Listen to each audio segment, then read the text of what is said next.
Hey everybody, it's Ozark Pepper One,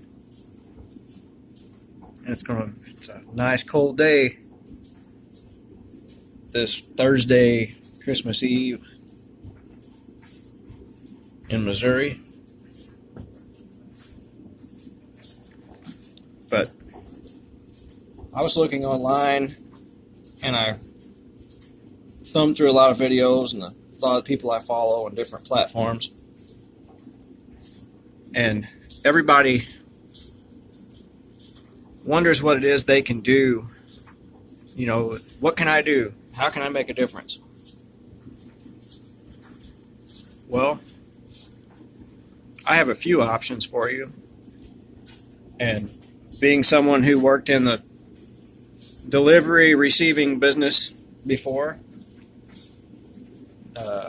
I've worked in the nasty business before, jobs that just sucked, but you deal with people. And one of the best things you can do is when your mail person comes by and they deliver you a big Amazon package, hand them a $20 bill if you can. And the reason I say that is those people are overworked. They weren't before. There was a days, I know I have a neighbor that's a mailman, and I talked to him. And he had it made. He made it all the way to retirement. And he had his routine. And he was always smiles, never had any stress, didn't seem like. But these newer ones do. And when I see them roll up, they have a pickup truck full of Amazon boxes and stuff. And, I purposely stopped ordering because of that. I order major things. I make sure it gets delivered by, UPS or FedEx, somebody that's actually doing that, and not getting cut out of work because of the Postal Service, Let's go to another window. But get a better view out here. But to give these people a little bit like that, if everyone does it, just think how much you could change their life. Imagine if you had 500 stops. That's what who knows what a mail person does? I have no idea. Let's say they went from 500 to 1,200 stops, which in a big city is probably nothing. But what if every one of those people gave that mail person $20? Just 1 week out of the year. And the same for the person who picks up your trash and your UPS guy. What if you did that? Next time you go through a fast food joint, which I don't recommend, give that person at the window $20. And that, if you've got money to blow like that to begin with, why don't you do something good with it? Because those people are not working jobs like when we did 20 years ago. We put up with some stuff 20 years ago, but we knew there were options. There's no options now. Not like it was. The options now are misery for a lot of people. Especially if you're getting older. They just kind of push you to the side. They don't care. They don't want a worker with any kind of knowledge. They want somebody that they want a dumb robot that's going to do as they're told and not question. But if you see someone and say you talk to them and they kind of have decent intellect and a knowledge of what's going on, it's really worth it to give those people something. They get overlooked. And I see all this stuff with stimulus and all this other crap going on. The Democrat Party does not have Americans back, and really the Republican Party does not either. They both sold us out to China over the past 30 years or more. I mean, who remembers?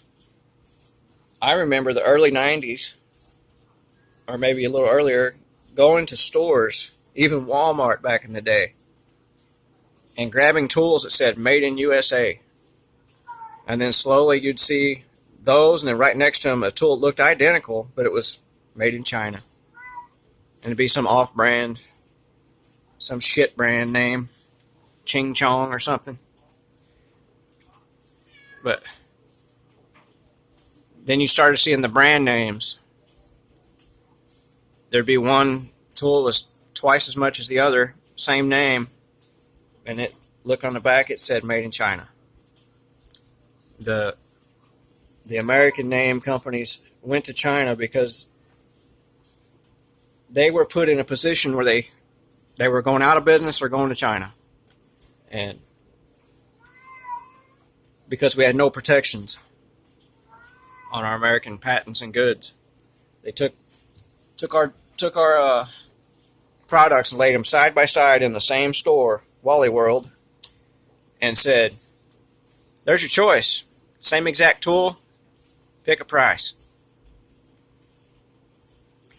And the average greedy consumer just grabbed the cheapest one, and with not a concern in the world about the human being that was putting that tool together, or whatever factory they're working in, didn't realize that there's a slave somewhere making that tool. There was a Chinese child making that tool. Prisoners probably slated for execution making those tools and clothing. And I can name some of these products, pretty well all of them. I remember in the 90s there was a sweatshirt company named Jerseys. I have some old ones. I look at the back on the tag, they say "Made in USA." I bought some a few years back.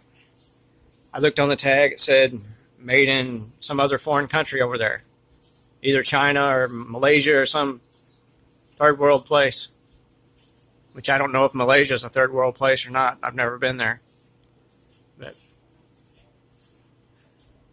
But that's just part of it. There's so many of them that did that. They jumped ship. And, some things that are partly to blame are, you get into like, let's see here. Look out this window. Get into the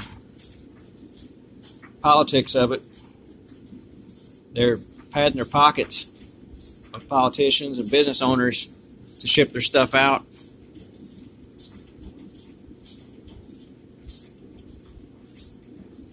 But as far as the union thing, the unions in a more rural setting is a good thing. It was more of a good thing. But when you get into a big city, you get these minorities, and not all of them. Some of them are awesome,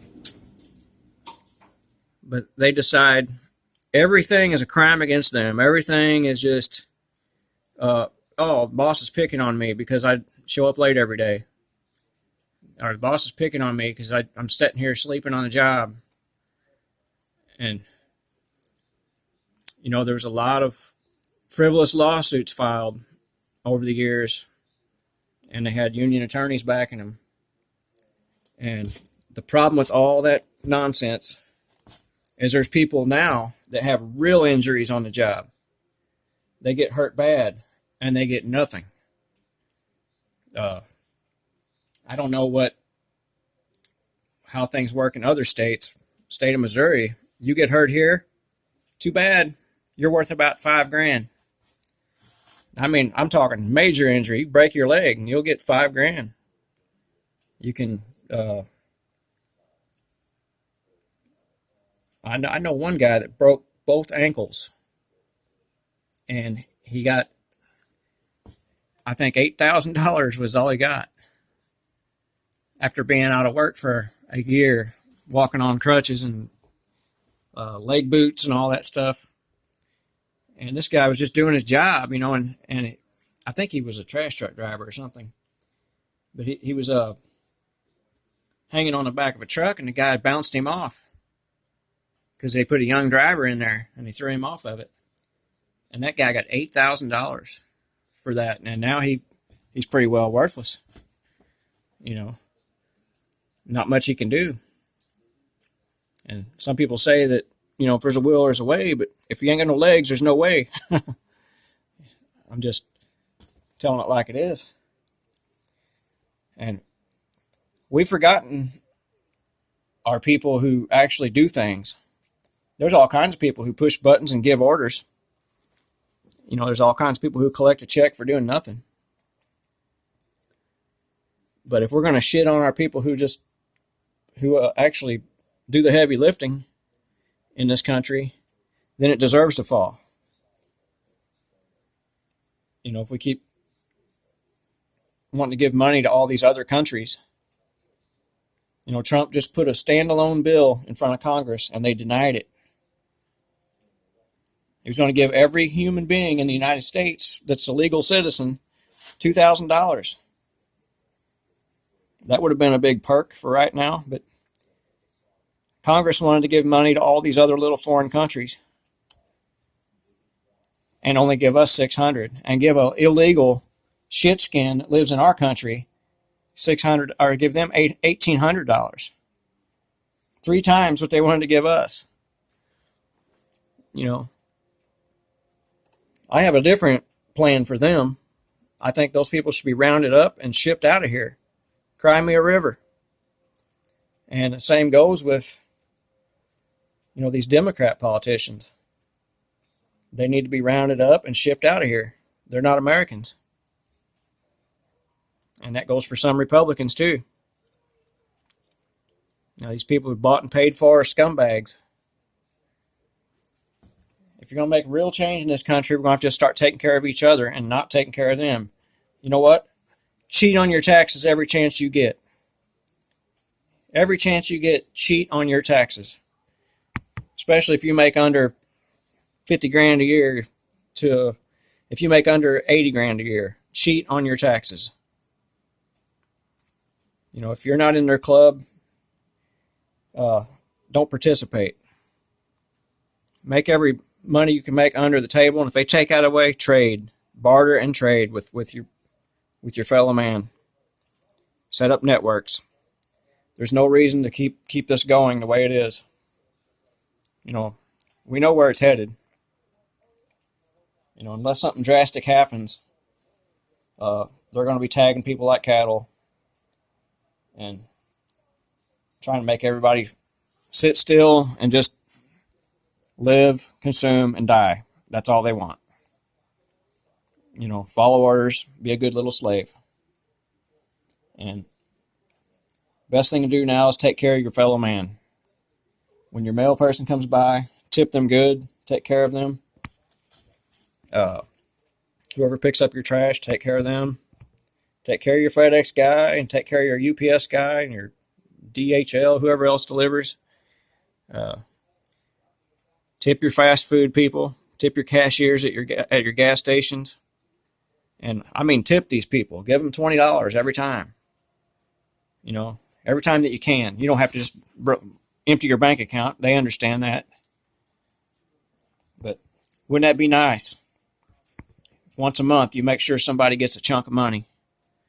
And if everybody did that, do you know how much that would help a lot of people? Because these people are out doing something, and they're being overworked. Don't let anybody kid you on that. Everybody working a layman's job is doing 3 times the work they were doing 20 years ago. Don't let them kid you. They are doing 3 times the work. They're working 3 times the hours. Back in the day, we worked 40 hours, we went home. That was our week. We had the weekend, everybody high-fived each other and went to the tavern or nightclub or whatever. That was life. And now, it's everybody struggles just to do the basic things. They may even be making 3 times the money they were making, but our inflation caught up with us around 06. 06, everything doubled. And it seems like it doubled again since then. So it's just a matter of time. We're already past the collapse. That happened in 2008. They've just been doctoring it up and band-aiding everything since then and trying to prop everything up. Man, I've been frustrated over this crap. But anyway, y'all have a Merry Christmas.